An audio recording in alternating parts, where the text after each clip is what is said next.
તો જતા જતા મેઘાનું તોફાની રૂપ તો જોઈ લીધું, પરંતુ 2025ના આ ચોમાસાએ આભમાંથી એવી આફત વરસાવી કે કેટલાક વિસ્તારોમાં તો રીતસરનો વિનાશ સર્જી દીધો.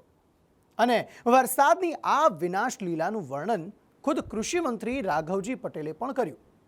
બનાસકાંઠા પાટણમાં તો અત્યારે પણ એવી સ્થિતિ છે કે 1 મહિનો થવા આવ્યો છતાં અનેક ગામોમાં પાણી ઓસરવાનું નામ નથી લઈ રહ્યા. ટીવી સ્ક્રીન પર દેખાતા આકાશી દ્રશ્યો જોવામાં જેટલા સારા અને સુંદર લાગે છે, તેની પાછળની હકીકત એટલી કપરી, ડરામણી અને ભયંકર છે. કેમ કે 1 મહિનો થવા આવ્યો તેમ છતાં આ પાણીને જાણે કોઈ રસ્તો જ ન મળતો હોય એવું લાગી રહ્યું છે. અને આ કહાની કોઈ એક ગામ, કોઈ એક જિલ્લાની નહીં, પરંતુ ગુજરાતના અનેક જિલ્લામાં જોવા મળી રહી છે. અને એમાં પણ બનાસકાંઠા અને પાટણમાંથી સામે આવતા દ્રશ્યો વિનાશકારી વરસાદનો પુરાવો આપી રહ્યા છે. આભમાંથી વરસી ઘાત, ધરતી પર વિનાશ, ખેતરોમાં પાણી પહેરેદાર, પાક માટે ઘાત, મગફળી, દિવેલા અને કપાસ બળી ગયું બધું જ. કુદરતના વરસેલા કહેર સામે લાચાર ભાસતો માનવી. ગુજરાતની ધરતી પર આભમાંથી વરસેલા વિનાશની શરૂઆત બનાસકાંઠા જિલ્લાથી જ કરીએ તો ટીવી સ્ક્રીન પર દેખાતો આ વિસ્તાર વાવ અને થરાદના ભાચર ગામનો છે, કે જ્યાં 300 એકર જમીનમાં છેલ્લા 25 દિવસથી આ જ સ્થિતિ છે.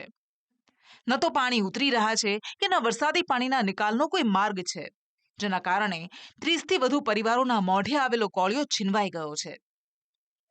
સામાન્ય રીતે ખેતી પર નિર્ભર પરિવારોને એ જ આશા હોય કે દિવાળી પહેલા મહેનતનું સારું ફળ મળે, જેથી તેની દિવાળી સુધરે.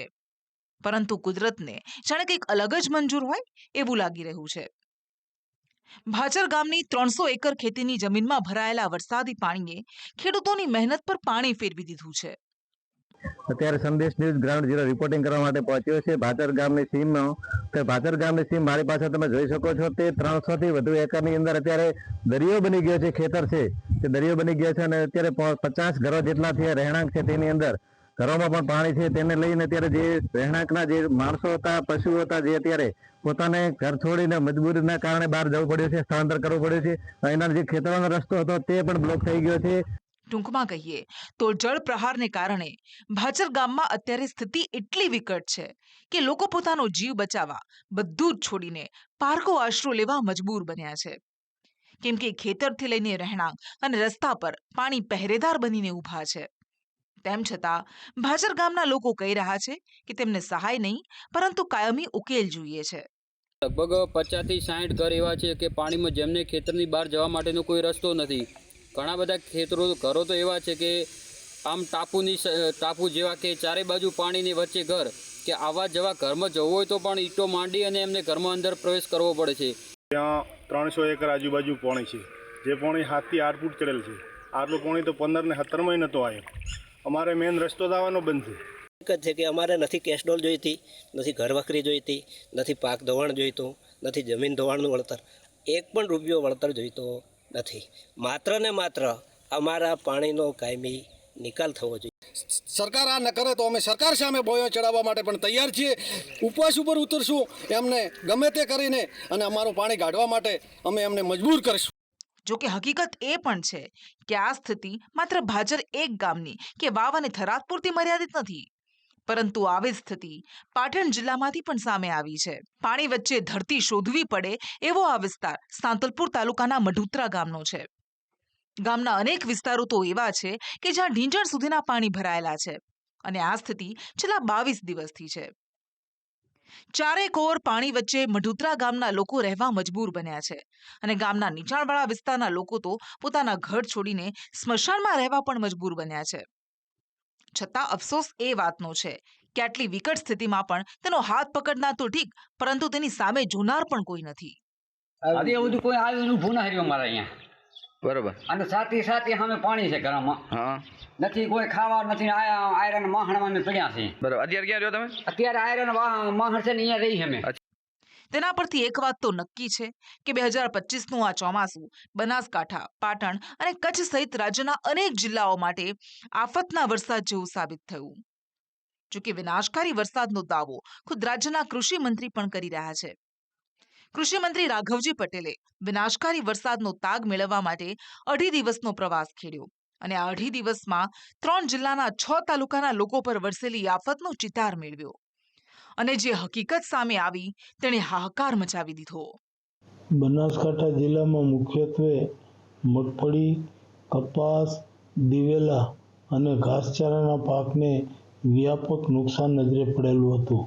આ ઉપરાંત પાટણ જિલ્લામાં પણ પાકની પેટર્ન આ જ છે, એટલે મોટાભાગે મગફળી, કપાસ, દિવેલા અને ઘાસચારાને પણ સારા પ્રમાણમાં નુકસાન થયું છે.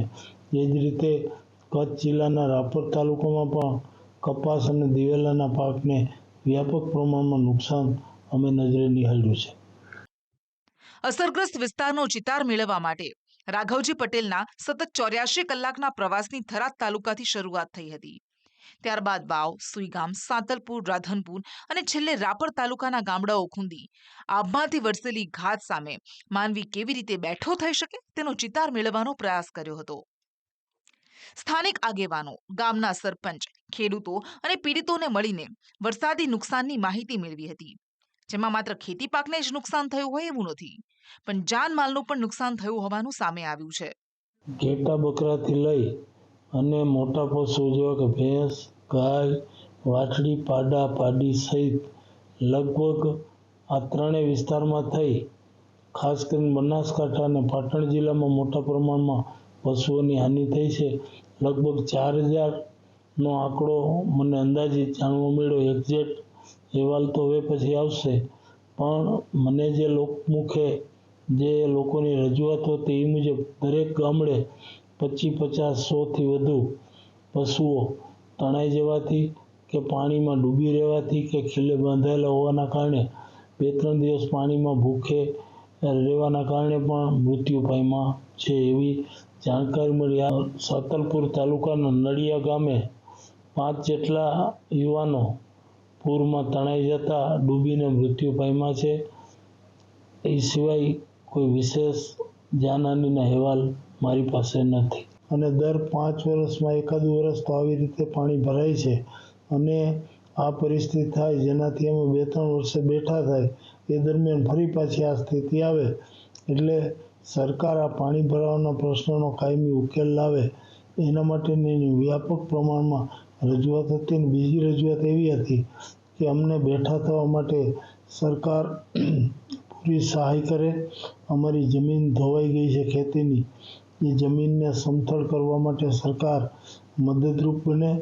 ખેડૂતોની અપેક્ષા છે અને માનનીય મુખ્યમંત્રીશ્રીની પણ સહાનુભૂતિ છે, કારણ કે એણે પોતે પણ આ પરિસ્થિતિ જોઈ છે. એને અમને એમ કીધું છે કે હજી વરસાદની આગાહી છે, એટલે તમે પેકેજ માટેની વિગતો અમારી પાસે રજૂ કરો, આપણે સાથે બેસી અને એના અંગે યોગ્ય નિર્ણય કરશું. જો કે એક હકીકત એ પણ છે કે સામાન્ય રીતે નવરાત્રી પહેલા ચોમાસું વિદાય લઈ લેતું હોય છે, પરંતુ 2025ના ચોમાસાની વિદાયમાં થોડો વિલંબ થયો છે અને આ વિલંબ પાછળનું કારણ વરસાદની વધુ એક સિસ્ટમ સક્રિય થઈ હોવાનો દાવો કરાઈ રહ્યો છે, જેના કારણે મેઘાની સવારીએ જતા જતા થોડી બ્રેક મારી છે.